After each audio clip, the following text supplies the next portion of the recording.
विकास के नाम पर जाति धर्म की राजनीति बंद हो।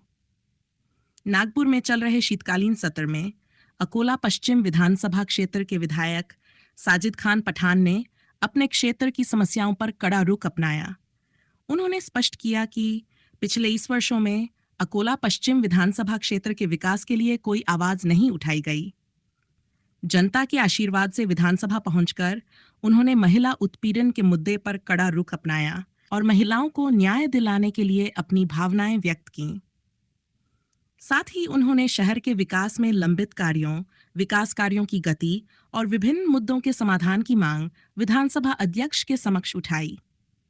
उन्होंने विकास के नाम पर हो रही जाति और धर्म की लड़ाई बंद करने की अपील की और आपस में फूट डालने वाले अपराधियों पर सख्त से सख्त कार्रवाई करने की मांग भी की।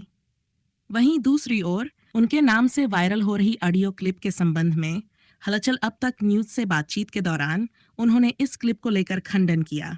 अगर कोई किसी के नाम पे फेसबुक के अंदर किसी धर्मगुरु के बारे में बोलता है तो पुलिस स्टेशन में उसकी कंप्लेंट ली जाती है, लेकिन 24 घंटे के अंदर उसकी जमानत हो जाती है। तो उसके लिए ऐसा सख्त कानून होना चाहिए। अध्यक्ष महोदय, उसमें सख्त कानून होना चाहिए। बार बार विडंबना हो रही है, उससे माहौल बिगड़ रहा है। हम विकसित महाराष्ट्र की बात कर रहे हैं, लेकिन मेरा अध्यक्ष महोदय मानना है कि विकसित महाराष्ट्र तभी होगा जब हम सब मिलकर साथ में चलेंगे, हाथ में हाथ डाल के चलेंगे, तभी अपने महाराष्ट्र का और अपने देश का भला होगा और सबको साथ में लेके चलेंगे। तो मुझे उम्मीद है उन लोगों के ऊपर कड़ी से कड़े उनके ऊपर कलम बनाई जाए, कायदे बनाए जाए, ताकि दोबारा कोई हरकत ना करे। बार बार हमारे पैगंबर सल्लल्लाहु अलैहि वसल्लम के ऊपर उनकी शान में गुस्ताखी की जाती है।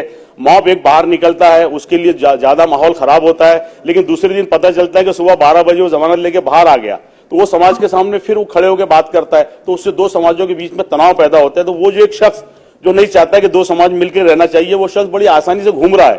तो वो शख्स के ऊपर ऐसा कायदा होना चाहिए कि जब तक वो उसकी चार्जशीट सबमिट ना हो तब तक उसको जमानत ना मिले। मेरी अध्यक्ष महोदय आपसे यही विनती है।